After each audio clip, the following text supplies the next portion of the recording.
about this is an opportunity for us to talk about our own mobility. It's hard to get around on the coast side with a car, and it's even harder to get off the coast side if you don't have a car. So we are here the challenges just get greater as we grow older.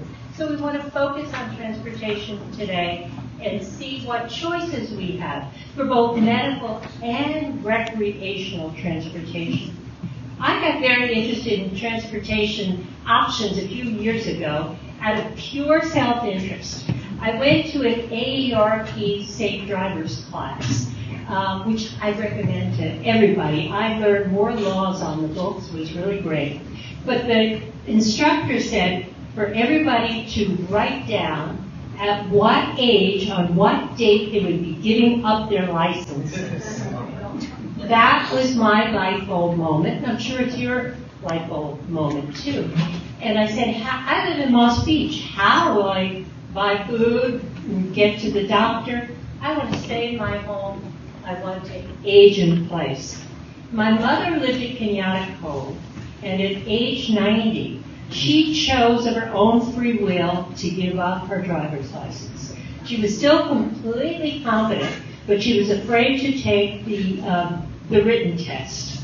Even though she didn't have to drive far to go places, to church, to the library, to the grocery store, she was so afraid that people would think she was a little old lady and she'd be getting in people's way.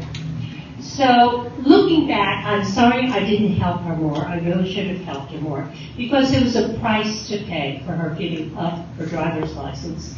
It's a loss of independence, but it's also a loss of stimulation, of social contacts. It is a very profound loss. We helped her with her all of her medical appointments. Fortunately, we were able to help her, and not everyone has someone to help them. That's why we're here today.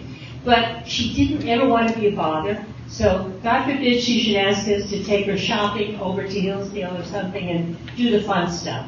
We tried to do it as much as possible, but she would tell me she got bored. So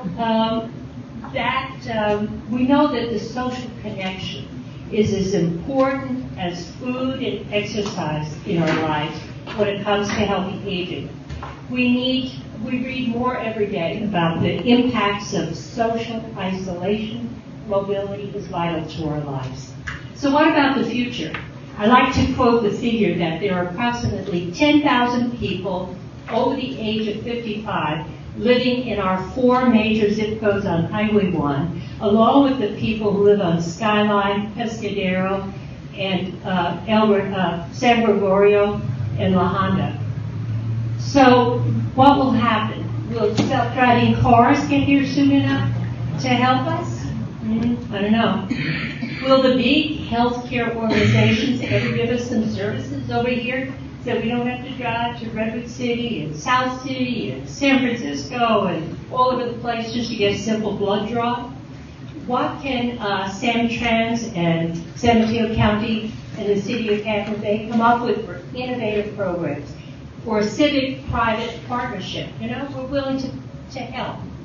Transportation is expensive, doesn't pay for itself, especially on the coast side when you see fewer people on the buses. So let's come together as a community to help spread the word about current services and beat the drum for more and better services for the future, both public and private. And you can see that we've invited a host of private and public people here today. And a special welcome to Marina Frazier, former of Hampton Bay City Council, who's our newest member of the Samtrans Board representing the coast side. We look forward to working with you. So that's all we have to say for now, but we want this to be a really interactive day. So please, walk around. If you can't walk around, let us know, and we'll see if someone will come over and talk to you. And do write down ideas, comments on those papers. We will try and aggregate that information and send it out to you if you leave us your email address on the surveys that we gave you. So ask questions, have fun, and enjoy. Talk to you later.